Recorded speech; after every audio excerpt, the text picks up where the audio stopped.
ಪೂಜ್ಯ ದಾದಾ ವಾಸ್ವಾನಿಯವರು ಉಪನ್ಯಾಸದಲ್ಲಿ ಹೇಳಿದ ಒಂದು ಹೃದಯ ಸ್ಪರ್ಶಿ ಘಟನೆ. ನಮಸ್ಕಾರ, ಕೇಳ್ತಾ ಇದ್ದೀರಾ ಅವಿಭಾಜಿತ ಪಾಡ್ಕಾಸ್ಟ್. ನಾನು ಸಂಕೇತ್ ಭಟ್. ಇಂಗ್ಲೆಂಡಿನ ಸಿಟಿ ಬಸ್ಸುಗಳಲ್ಲಿ ಚಾಲಕನೇ ಕಂಡಕ್ಟರ್ ಕೆಲಸವನ್ನ ಮಾಡ್ತಾನೆ. ಪ್ರಯಾಣಿಕರು ಬಸ್ ಹತ್ತಿ ತಾವು ಹೋಗಬೇಕಾದ ಸ್ಥಳದ ಹೆಸರು ಹೇಳಿ ಸರಿಯಾದ ಚಿಲ್ಲರೆ ಚಾಲಕನಿಗೆ ಕೊಡ್ತಾರೆ.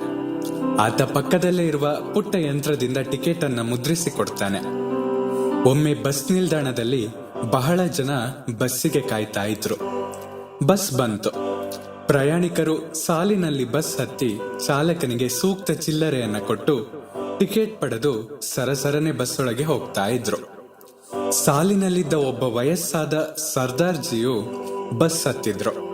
ಅವರಿಗೆ ಟಿಕೆಟ್ ಪಡೆಯುವ ಪದ್ಧತಿ ಗೊತ್ತಿರಲಿಲ್ಲ, ಇಂಗ್ಲಿಷು ಗೊತ್ತಿರಲಿಲ್ಲ. ಅವರು ತಮ್ಮ ಜೇಬಿನಿಂದ 5 ಪೌಂಡ್ ಹಣದ ನೋಟನ್ನು ತೆಗೆದು ಚಾಲಕನಿಗೆ ತಾವು ಹೋಗಬೇಕಾದ ಸ್ಥಳದ ಹೆಸರು ಹೇಳಿ ಟಿಕೆಟ್ ಕೇಳಿದ್ರು.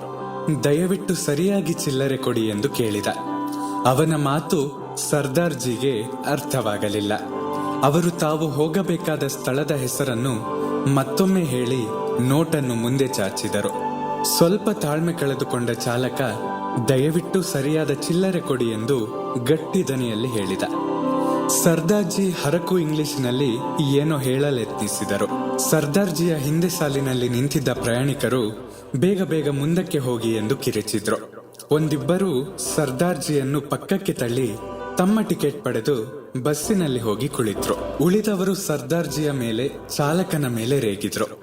ಚಾಲಕನು ಸಹನೆ ಕಳೆದುಕೊಂಡು ಸರ್ದಾರ್ಜಿಯನ್ನು ಗದರಿಸಿದ್ರು. ಇದ್ಯಾವವೂ ಅರ್ಥವಾಗದ ಸರ್ದಾರ್ಜಿ ಗಾಬರಿಗೊಂಡು ಟಿಕೆಟ್ ಟಿಕೆಟ್ ಎಂದು ಬೇಡಿದ್ರು. ಬಸ್ಸಿನಲ್ಲಿದ್ದ ಪ್ರಯಾಣಿಕರಲ್ಲಿ 4 ಜನ ಭಾರತೀಯರೂ ಇದ್ದರು. ಅವರುಗಳು, ಇಂಥವರು ಏಕೆ ಬರ್ತಾರೆ? ಇವರಿಂದ ಎಲ್ಲರಿಗೂ ತೊಂದರೆ, ಭಾರತೀಯರಾದ ನಮಗೆ ಅವಮಾನ, ನಾವೆಲ್ಲ ತಲೆ ತಗ್ಗಿಸುವಂತಾಗಿದೆ ಎಂದೆಲ್ಲ ಮಾತನಾಡಿಕೊಳ್ತಾ ಇದ್ರು. ಬಸ್ಸಿನಲ್ಲಿದ್ದ ಒಬ್ಬ 10 ವರ್ಷದ ಇಂಗ್ಲಿಷ್ ಬಾಲಕಿ ಈ ಗಲಾಟೆಯನ್ನ ಗಮನಿಸಿದ್ಲು.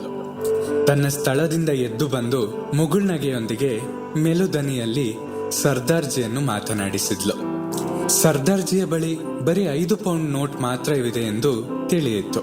ಆಕೆ ತನ್ನ ಪುಟ್ಟ ಪರ್ಸಿನಿಂದ 30 ಪೆನ್ನಿ ನಾಣ್ಯ ತೆಗೆದು ಚಾಲಕನಿಗೆ ಕೊಟ್ಟು ಸರ್ದಾರ್ಜಿ ಹೋಗಬೇಕಾದ ಸ್ಥಳಕ್ಕೆ ಟಿಕೆಟ್ ತೆಗೆದುಕೊಟ್ಟಳು.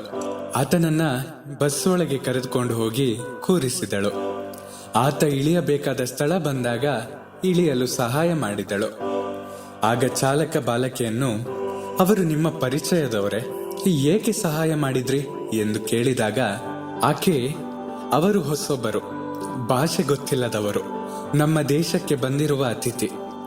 ಎಲ್ಲರೂ ಅವರನ್ನ ಗದರಿಸಿದರೆ ಅವರು ತಮ್ಮ ದೇಶಕ್ಕೆ ಹಿಂತಿರುಗಿ ನಂತರ ಇಂಗ್ಲೆಂಡಿನ ಜನ ಸೌಜನ್ಯವಿಲ್ಲವೆಂದು ಹೇಳಿಕೊಳ್ಳುವುದಿಲ್ವೇ? ಅದಕ್ಕೆ ಸಹಾಯ ಮಾಡಿದೆ ಎಂದು ತಲೆ ಎತ್ತಿ ಹೇಳಿದಾಗ ಬಸ್ಸಿನಲ್ಲಿದ್ದ 4 ಭಾರತೀಯರು ತಲೆ ತಗ್ಗಿಸಿದರು. ಪೂಜ್ಯ ದಾದಾ ವಾಸ್ವಾನಿಯವರಿಗೆ ವಂದನೆಗಳು. ನಿಮ್ಮ ಅಭಿಪ್ರಾಯಗಳನ್ನ ನನ್ನ ಬಳಿ ಹಂಚಿಕೊಳ್ಳಿ. ನಿಮ್ಮ ಪ್ರೀತಿ ಹಾಗೂ ಪ್ರೋತ್ಸಾಹ ಸದಾ ಹೀಗೆ ನನ್ನ ಮೇಲೆ ಇರಲಿ. ಸದಾ ಕೇಳ್ತಾ ಇರಿ ಅವಿಭಾಜಿತ ಪಾಡ್ಕಾಸ್ಟ್. ನಾನು ಸಂಕೇತ್ ಭಟ್. ಧನ್ಯವಾದಗಳು.